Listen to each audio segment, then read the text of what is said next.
Olá amigos investidores, estamos de volta para mais um vídeo e no vídeo de hoje a gente volta a falar sobre esse fundo imobiliário. Para quem não sabe, isso aqui é um fundo imobiliário, não é um fiagro. Tem gente que acha que é fiagro, mas não é, é um fundo imobiliário. E eu considero atualmente como fundo imobiliário de papel. Tem gente que acha que é de tijolo. Eu também achava que era de tijolo, mas para mim hoje atualmente eu considero que é um fundo de papel, segundo o próprio gestor da Risa Asset. A gente vai falar do relatório do mês de novembro, que trata dos dividendos que foram pagos nesse mês de dezembro. De estúpidos, R$1,15. Daqui a pouco a gente entra em mais detalhes sobre esse valor distribuído incrível. Nos últimos 12 meses, o fundo distribuiu um dividend yield de 13,1%, o que seria espetacular considerando ele um fundo de papel, e eu considerando ele fundo de papel, seria um fundo de papel high grade. 13,1% seria espetacular. Só que, no entanto, o fundo está com P sobre VP atualmente de 0,88, ou seja, ele está com 12% de desconto. Considerando o momento atual dos fundos imobiliários, 12% de desconto é até um desconto pequeno. Por que está pequeno? Exatamente porque nos últimos 3 dias, não sei se vai acontecer o mesmo hoje que eu estou gravando o vídeo, esse vídeo vai ao ar amanhã, vai continuar subindo. Se não fosse essa subida, o fundo estaria com próximo de 20% de desconto, mas ele subiu muito nos últimos 3 dias, na sexta-feira passada e ontem, quinta-feira. Por isso ele está com desconto relativamente pequeno. Mas fazendo aquela correção que eu gosto de fazer, esse dividend yield de 13,1% nos últimos 12 meses cai para 11,5% nos últimos 12 meses, o que eu considero um dividend yield no máximo ok. Se for mais rigoroso, ele está faltando assim 0,5% para ele chegar no ideal. Só que tem esse detalhe, o fundo distribuiu R$1,15 nesse mês, e a previsão é que nos próximos meses continue distribuindo R$1,15. Ou seja, em breve, esse dividend yield aqui estará estúpido mesmo. Se fosse considerar ele como um fundo de tijolo, aí, meu amigo, mesmo 11,5% seria espetacular. Esse dividendo pago por ele de R$1,15 nesse mês de dezembro equivale a um yield do mês, para vocês terem uma ideia, de 1,30% ao mês, o que é um yield de fundo high yield, não de fundo high grade como eu estou considerando ele. Então seria um dividend yield espetacular do mês. E a previsão, como eu falei para vocês, é que nos próximos meses continue pagando R$1,15. E a gente falou muito sobre isso no mês passado, por isso eu nem vou falar mais qual é o motivo dele estar pagando R$1,15. O vídeo do mês passado foi longo explicando isso, então se você quer entender melhor por que ele está pagando R$1,15 já a partir desse mês, aqui no topo do lado direito vou colocar um cardzinho para você ir lá no vídeo e entender por que ele está pagando R$1,15. Entrando aqui no relatório, vamos para os destaques do fundo, e ele diz que atualmente o dividend yield anualizado dele está de 16,60, não sei de onde ele tirou isso. O fundo, no momento que foi fechado esse relatório, o valor da cota estava 89, atualmente está mais baixo, apesar de, como eu falei para vocês, ele ter subido muito nos últimos 3 dias, porque senão ele estaria próximo, era de 80, já falamos muito sobre isso. O fundo atualmente conta com 22 ativos, o valor da cota patrimonial é praticamente 97, o valor patrimonial do fundo está quase 1 bilhão e 900 milhões, e ele tem uma quantidade de cotistas bem interessante, 133 mil atualmente.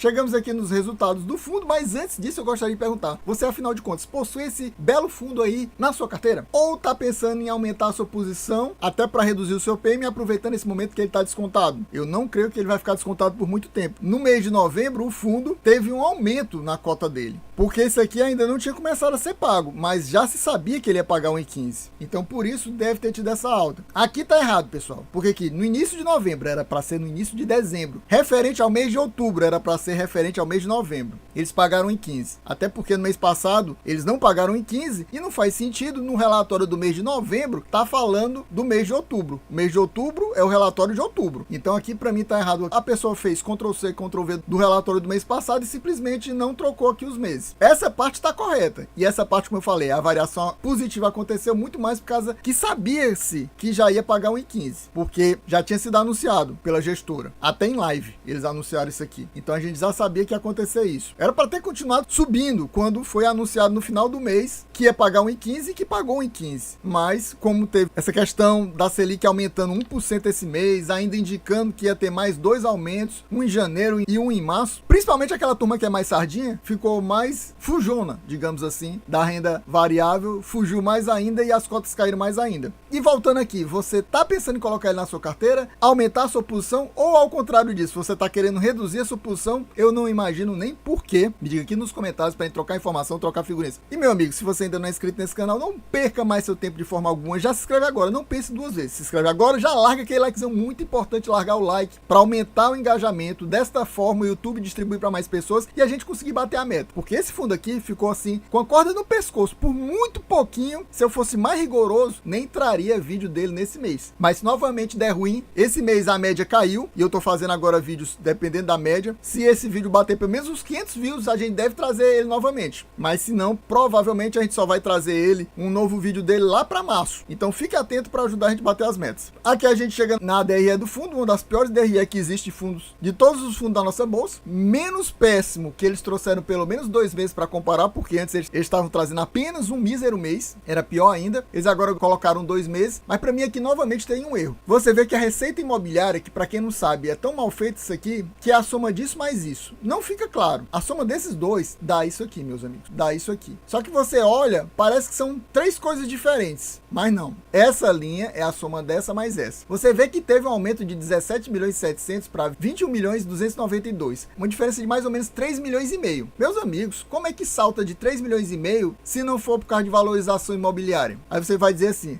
foi porque o fundo teve novos arrendamentos. Meus amigos, ele pode até ter tido novos arrendamentos, que eu creio que teve um novo arrendamento. Mas aí o que acontece quando tem um novo arrendamento? Cai a receita financeira, porque era dinheiro que estava investido, aplicado, e saiu daqui e entrou para receber em receita imobiliária de arrendamento. Mas nada justifica essa diferença tão grande de 3 milhões e meio. Até porque esse fundo eu já vi em live, o gestor falar que ele recebe os valores adiantado normalmente, antes de distribuir, e ele separa esses valores para ser pago mês a mês. Então não posso nem dizer que é porque tem aquele mês que tem maior fluxo de caixa, tá recebendo mais dinheiro. Não faz sentido isso. Então isso aqui, para mim, o erro tá aqui, porque isso era para estar em valorização imobiliária, pelo mesmo motivo que eu falei no mês passado. Quem ainda não viu o relatório do mês passado, não viu o vídeo, eu já coloquei um cardzinho, você vai lá e assiste o relatório do mês passado. Teve uma questão de um recebimento, já no mês passado, de uma venda. Então era para estar aqui em valorização imobiliária, provavelmente seria ela, 3 milhões e meio, somada com esses 17 milhões e 700, daria esses 21.300. Mas simplesmente o cara jogou todo o valor aqui em arrendamento. Então é isso.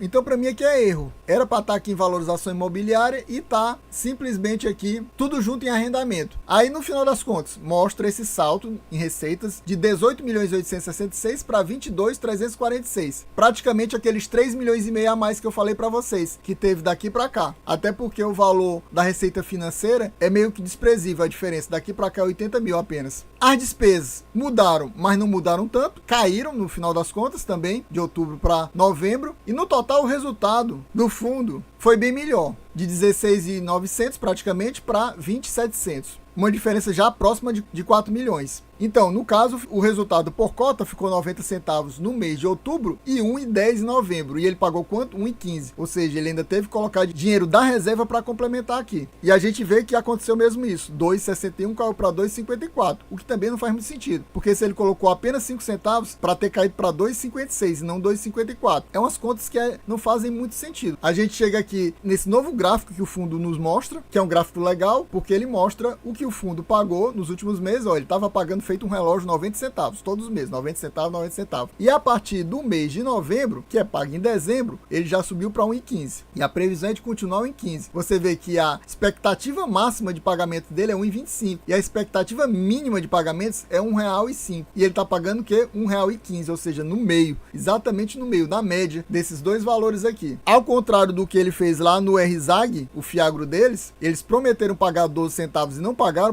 11, pagaram como fosse na banda baixa. Aqui não, eles prometeram pagar 1,15 e realmente estão pagando R$1,15. Aí eles falam sobre essa questão das perspectivas do fundo, no comentário do gestor, falando da estratégia de Land Equity. Eu não sei para que eles estão falando isso aqui insistentemente. Eles estão falando dessa fazenda Clarão da Lua, que é aquela que fica em Vanderlândia, Tocantins, que tem 5 mil hectares. E também, fora essa fazenda, na estratégia de Land Equity, eles têm esse primeiro grupo da Fazenda São Francisco. Isso aqui tudo foi explicado no mês passado, na leitura do relatório do mês passado que eu fiz para vocês, e combinando tanto o relatório, porque no relatório não tinha com detalhes, eu trouxe os fatos relevantes para mostrar como foi feito essa questão aqui, que era uma fazenda grande, que eles se dividiram em dois grupos, um de agropecuária e um para Land Equity. Alugaram arrendaram um para um grupo e a outra metade ficou para Land Equity. Eles estão buscando ativamente compradores para ambas as fazendas. Essa questão desse termo de compromisso de compra e venda já está com bem um ano quase que eles estão dizendo isso aqui, e até hoje nada de comprar. Chegamos aqui à carteira do fundo e a gente vê, tá aqui a fazenda São Francisco, essa aqui, que fica em Canarana, Mato Grosso. ela é dividida em 2 grupos que ele chama, um para Land Equity e outro que foi feito na estratégia Buy to Lease, que é no segmento de agropecuária, que ele foi arrendado para o grupo Uberi. E a estratégia de Land Equity, você vê que a fazenda era bem grande, tanto que foi adquirida por mais de 300 milhões,